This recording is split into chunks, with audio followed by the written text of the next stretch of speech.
Hello and welcome back to an episode of Bantz Lawrencia. How are you all doing? Hope you're doing great. For today's episode, I want to talk about women that take care of men. And listen, men, this question is for you.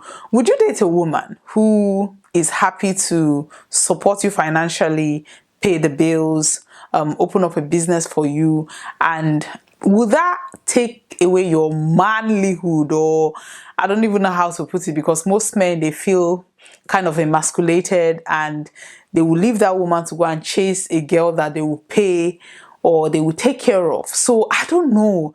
Now this whole conversation started when fashion designer Veekee James made some revelations. She talked about the person she dated before she met her husband, that she's flaunting all social media right now. So people, listen, I love and I love it for them, but people are saying they are too much. But anyway, the question here is, she talked about the person she dated before she met her husband. She said that she was in school, she was hustling, she was doing hair, she was doing makeup, she was doing a whole lot of things, she was sewing for people. So she was kind of an all-rounder in terms of the fashion sense. She said she met this guy, he was not, financially okay. She traveled to I think Uyo to Lagos to meet him, and then when they started dating, she kind of won him over. I mean, winning souls for Christ. So they started dating. She realized that he doesn't have enough. She said she opened up a salon for him with the small money she was making. She said she didn't even have a salon on her own, but she opened a salon for this guy. Before you could say Jack, this guy was bringing different women, different girls.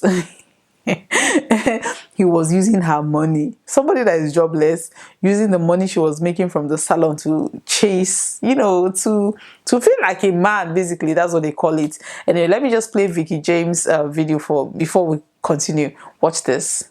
Because of this boy, because of love, I entered night bus, came to Lagos, went to Lagos Island with his mother, shopped, went back to Akwa Ibom, set up a store for him. After the store was set up, hold on. You shop for him. He wanted to. I wanted him to start a business, so I said I was going to go to Lagos for him. Yeah. You support capital. Support my own sweat. My God. I came to Lagos. Yes. You were a student working. You were a student working by the side. The small money. This is you that your mother did not have money. Your mother was funny. The worst one of it all was that before I was going to leave with boss to Lagos, I checked his phone and he was already inviting his ex to come and visit him as I'm leaving. My goodness. What? They lied to me and apologized and said they were just playing along with her, that they were just joking. I still forgave and came to Lagos with boss. But see, were you stupid? Or you couldn't believe the facts? You were. I came back, opens the store. Pastor B, you know that the store was set up in Uyo. It was a big unisex salon in Uyo, because I was making hair, I was doing makeup, I was doing a lot of things in school. So I had a lot of customers on my own that I would have opened store for my own self. But I opened it for him. Pastor B, do you know that when the store was open, he even told me that, oh, when you are making hair, why don't you take a certain percentage? I said, no, I'm doing it for love. I did not take nothing. I made money for him. At the end of the day, what did he do? He started bringing some girls to this. I'll be walking, he'll come with like 2 girls. They'll be outside with him, playing with him, touching him. When I want to say something, you say, no, they're just his friends, that they are small girls, that the girl is like 17 or 18, that he's trying to work on her, that she's a lesbian. He's trying to amend her. Yes, so it became counsel of Pastor B. I will now go to the house and cook. These same girls will come to the house and I will put food for them to eat. Oh wow, you were really stupid, I have to say. Ha! PhD stupidity. No, sincerely, PhD stupidity. This is a classic story of stupidity. The worst one is that the house Hello, Julian. Hello, Ololade. Hello, Sharon. The worst one is that the house he was staying, I was the one that went to look for the house for him. I was the one that went to the agent, set up the whole house. I supported. Did you pay the rent? Support. It's support, true love. Pastor B, do you know that there was a day I went to that house and that is ex. After he lied to me that he was that in his working place, they said they should stay at the guest house for 1 week. Meanwhile, he was in the house with his ex.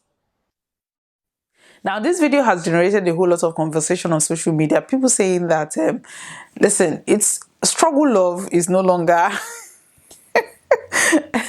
It's this generation, they don't want struggle love, because you can struggle with somebody. You can, I mean, there are a whole lot of examples. P Square, Rude Boy or Paul Okoye and his ex-wife Anita Okoye, they started from the bottom. It took about 11 years before they got married, had children, and now that everybody's just supposed to be relaxing and enjoying life, they are divorced. We talked about Kazim, Mercy Aigbe's current husband. He met his wife when they had nothing. In fact, she was the one that brought him to the US. They started dating, had children. Things became, fine. They became financially stable. He decided to go to Nigeria to start up a business. From there, he met Mercy, and then the whole everything is history. Mercy is now the one sitting down there enjoying the fruit of her labor, according to what people are saying. So there are so many instances, so many examples of these things, and young women today are saying that they are no longer going to struggle. Say no to struggle love. They are not interested. People have always bashed younger girls for this whole thing, saying that, oh, why would you do this? Why would you wait for an already made man? Why don't you build with somebody? Why don't you do this? Why don't you do that? Anyway, when Veekee James got married to her current husband, or her husband right now, people kind of also bashed her because they said she married a small boy. She's richer than the guy. She's the one that is feeding the guy. Like, women don't win. I don't even know what people expect from women, because you're doomed if you do and you're doomed if you don't. So I think this is the reason why maybe Veekee James is coming out to kind of give history of her dating history. She talked about this guy, and people are now bashing her. Once again, they said, oh, why would you do all these things for men? The question I want to ask, and this is for men, is that, are you comfortable? I don't know listen, we're women, we don't know what goes on in your head. So maybe if you could help us a little bit to get an understanding of how you think or how you process information.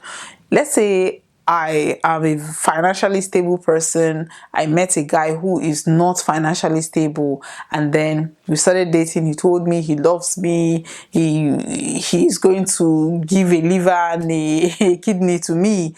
And then all of a sudden, when I've set him up financially, he's doing okay, thinking, okay, once he's settled, he's going to come in and then we're going to build this empire. Only for the guy to now see one secondary school girl one secondary school girl who likes ice cream, and then because he's buying that, I think men feel providing is a man's nature. Like, that is what they are supposed to do. So let's say if a woman is now the one providing, if a woman is now the one that is financially stable, if a woman is now the one that is kind of